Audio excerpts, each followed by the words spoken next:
guys, welcome back to my channel. I hope you all are doing well. For today's video, we're going to be doing a one brand tutorial on Charlotte Tilbury. I know you guys have been waiting for this one and so have I been. I've been collecting these products over a couple of months and years now because honestly, I feel like the price tag that Charlotte Tilbury comes with is pretty overwhelming and I truly wanted to make sure I knew what I felt about each of these products. So obviously, I'll be giving you guys my reviews and mini opinions on them. And if you were to ask me my overarching review on Charlotte Tilbury as a brand, I don't think it has changed over a couple of years.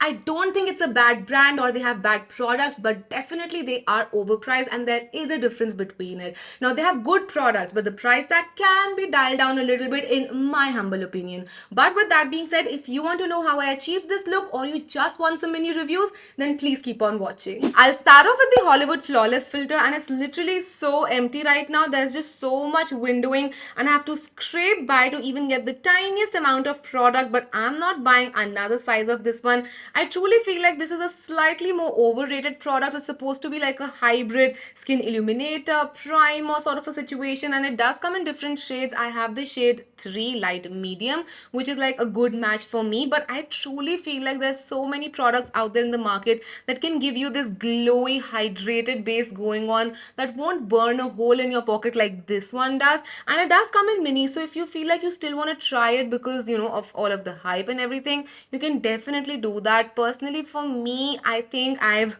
burnt enough money on this to not go back into it again. But yeah, it looks beautiful. I'm not gonna debate on that. It truly does look beautiful on the skin. I just don't think it's worth the price tag that it comes at. Next up, I have the Airbrush Flawless Foundation and I have the shade 5.5 Warm. Now, I do feel like this is a slightly deeper and slightly yellower shade for me. So what I'm going to do is I'm going to mix my concealer, my beautiful skin concealer, which is way too light for me, into this. I've done this multiple times for different foundations and actually it just increases the longevity, I feel like a little bit for me. So I'm just going to take one pump of this foundation, not more. Now this one I truly feel is something that's worth the money because it's a beautiful foundation. It works gorgeously on the skin and I'm just mixing in a little bit of this concealer right here just to like balance the tones and the shades a little bit for me so that it matches me a little better. And as I was saying, this foundation is something I do feel is worth the price tag that it is being offered at because it's a beautiful foundation. Now, I always say that whenever you want to invest money into makeup, I feel like the first choice for me would be to go with base makeup because it's not like you don't get good base products in affordable category. You do. I have so many favorites from the more affordable category when it comes to my base makeup. But I feel like if you really want to invest money into makeup, base is one category that still I feel like somehow is a little bit higher than the affordable ones. Like with affordable brands, they're killing it with their eyeshadows, their mascaras, their lipsticks, and base, because of maybe say the undertones or maybe say the amount of shades that they're offering, they're just a little step lower than I would say higher end product. Like 19 ka farak, that's what I would say. But yes, this foundation just looks so beautiful on the skin, and especially with that concealer mixed in. I've been mixing this concealer with so many of my foundations just to get it to the right tone and like shade for me, and it just makes everything look just so much more beautiful, and that's why I guess it's called beautiful skin concealer. I'm going to go back in with my concealer and I have the shade 4.5 Fair if I've not mentioned it earlier. Now, as I said, this is a slightly lighter shade than what I would prefer, and it can look a little grayish because of that reason, and I have ordered like a shade that would be a better suit for me. It's just not here yet, so this is what we're dealing with right now. But I'm just going to apply a little bit of it only on the areas that I really need some coverage at. I am not including it like everywhere because it's already in my foundation as well, and I'm just going to blend this one out. As I said, this has a very beautiful finish. It has a soft matte finish. It's not matte to an extent where it feels like, oh, my skin is dry and parched, but it's not like a dewy finish as well, because sometimes that can look oily on a lot of different skin types, as well as the weather conditions that you're living in. So it has a beautiful soft matte finish. It looks really good on the skin. I highly recommend this concealer as well, but definitely get it in your own shade or a shade that's like similar to your skin tone, like 1 or 2 shades lighter or similar to your skin tone, because you can also wear it like just without foundation. You really don't need foundation with this one. If you have like a good enough shade for you, you can just apply it on your problem areas and call it a day.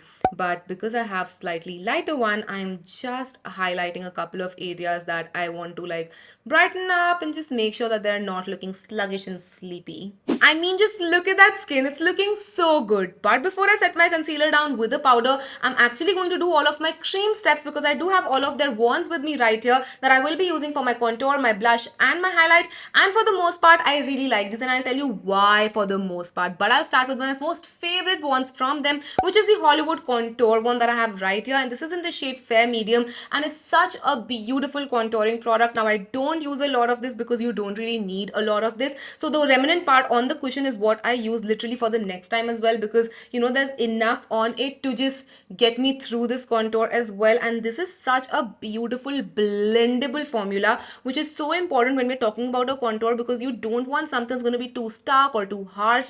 It just blends beautifully into the skin, and this shade as well is something that suits me so well, gives me the right amount of cool tones and the right amount of, you know, chiseling that I need from my contour. You can see in real time how beautifully it blends. And I do like to go back in with my foundation brush and go over the edges just to make sure, you know, if I've just skipped an area or if something's not blended out properly, it blends out properly. But just look at it in real time, and it gives you a beautiful glow as well. I really like the Hollywood Contour wand. Next up, I have the Matte Beauty Blush wand, and this is in the shade Pillow Talk Dream Pop. And this is the reason why I said I generally like these wands, but not really, because this one literally bursted on the first time that I used it. Like, everything was just popping out of everywhere except the cushion tip, which was honestly a bummer because these are expensive, right? And this is the reason why a lot of people are not the biggest fan of packagings like these, because they can burst, they can, you know, malfunction, and plus with the collection of product and bacteria on the sponge, not everyone is quite fond of these. Now, I was okay with these till this happened to me, because this was just like so much blush is getting wasted because of it. Now, what I do is I just pick up a little bit of it, literally like a teeny tiny spot of this on my finger whenever I need to apply this, and then I just go on my cheeks and I blend it out to my best abilities, because first of all, this color is a dream pop, as the name suggests. It's a bright color, to say the least. I'm just going back in with my contour brush just to, like, you know, blend my blush into my contour as well, because I don't want like stark lines and all of that. So I'm just first going to, you know, blend it out with my fingers, and then just go back into my brush and just make sure that everything is nicely blended. But even with this formula, because I feel like it's a more matte formula, it's just not the most blendable, and also because it has dried out a little because of all of the air contact, right? Like, I'm not too sure if it was just like my product that was faulty or what. This isn't my most favorite wand out here, and because of, again, whatever happened with the packaging, it just feels really wasteful. Lastly, I'm going to quickly highlight with the Glowgasm Beauty Wand, and this is in the shade Goldgasm. Now, they do have a lot of different shades, and this is the one that suits me the most. Now, one tip that I can give you is when you want to like take out the product on a packaging like this is just unlock it and just squeeze it very lightly, so that you just have, you know, a couple of dots that come onto the surface of the sponge. Then unsqueeze it so that most of it goes back in because of, you know, air pressure and all of that, and then lock it again so that, you know, you don't get more product out on the wand. This is just something that has been working for me. And now with this one, I'm just going to place a couple of dots only on the highest points of my face, a couple of them. Now, I generally am not into highlighting much these days, so that's why I'm just keeping it very subtle. Although this is a beautiful highlighter, it's a very subtle highlighter. Even though the name says Goldgasm, it's not like straight up gold or anything of that sort. It's a very beautiful subtle gold, something that makes my skin look very healthy, very dewy, very beautiful, something that can easily replace my Hollywood filter that I have right here, flawless filter. I can just use either or of these. I don't need both of these, and neither do you. That's my personal opinion, because just look at how beautiful this looks on the skin, and it just gives you that same subtle, very beautiful, sheer, everyday natural glow of sorts. And now it's time to set everything down with the help of my powder, because right now my base is looking a little too dewy, a little too glowy, maybe even a little oily. So we're going to take care of that with the Airbrush Flawless powder that I have right here, and this is in the shade 2, which is my shade as well.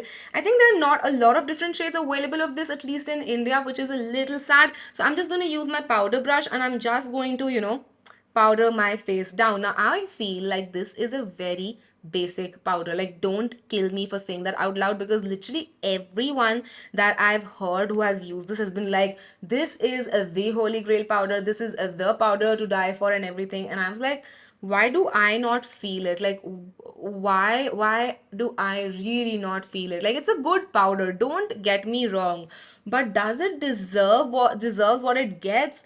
I'm not too sure. Like, I'm truly not too sure. It just feels like a nice face compact powder to me, and it feels like I have used so many compacts that perform similar, if not better, to this as well, which is just weird, and I'm not saying from the affordable category, right? Even from like the more bougie side of things, like maybe say a Mac Studio Fix or something of that sorts.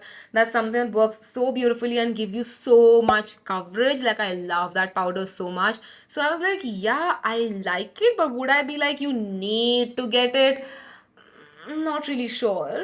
And now I probably have my most favorite product from Charlotte Tilbury. It's their Airbrush setting spray, and I love this stuff so much. This is such a beautiful setting spray. You can see how much I've already used because I freaking loved it. It's such a nice, actually setting spray. It makes sure that everything is locked into place. Everything is just, it stays put, it stays intact. It's a beautiful setting spray. So I'm just going to mist it all over my face, and it has a very fine mist as well. So there is no blotchiness, no patchiness that happens on the face.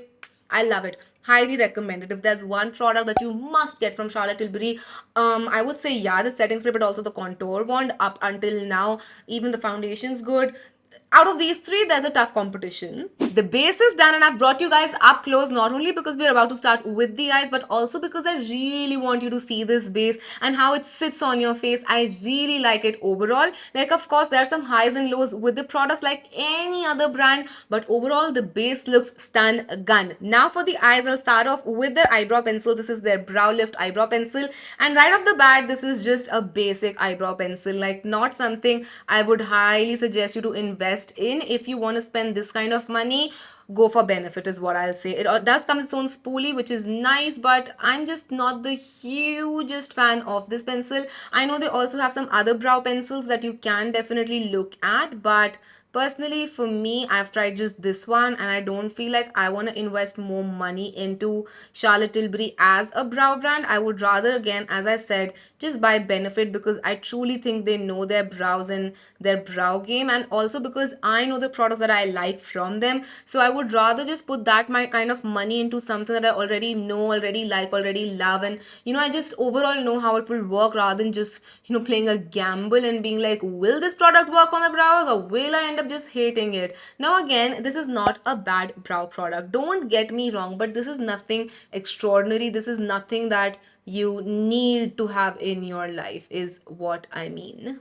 I've just set my brows down with some brow gel, and I'm not really sure if Charlotte Tilbury has a brow gel or not. Irrespective of that fact, we're now going to move on to the eyes. And the first thing I'm going to take is Walk Off No Shame eyeliner pencil. Now, this is a beautiful wine color, and I'm just going to apply it on my eyes. It's very, very creamy, very blendable. You don't even need to tug or pull. You can see how well it has just applied on my eyes. And then I'm going to take a flat shader brush, and I'm going to start smudging this one out just to get a nice smoky liner going on.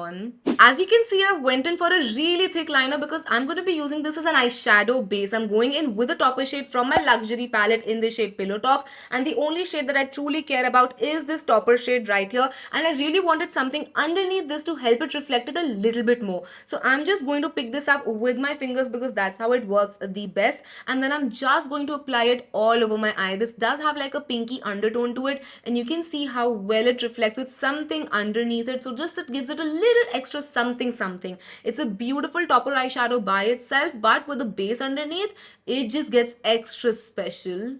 I'm also going to pick up this satin shade, and I'm going to place this in my inner corners just to brighten them up a little bit, because right now they're looking slightly sleepier than what I would prefer them to be. And I'm going to go in almost till like 1 fourth or one fifth of my inner corners. This just like makes a world of a difference. Like look at this eye and look at this eye. This only has the highlighter in the inner corners, and this has a little bit exaggerated inner corner. It just makes such a huge difference. Just going in this place right here, this nook right here, it just brightens up your eyes to another extent. I'm also going to go back in with the flat brush that I applied for the liner, and I'm going to exaggerate the liner just close to my lash line, just close to it, so that there's a little bit extra definition to my eyes without them being too overpowered with the liner.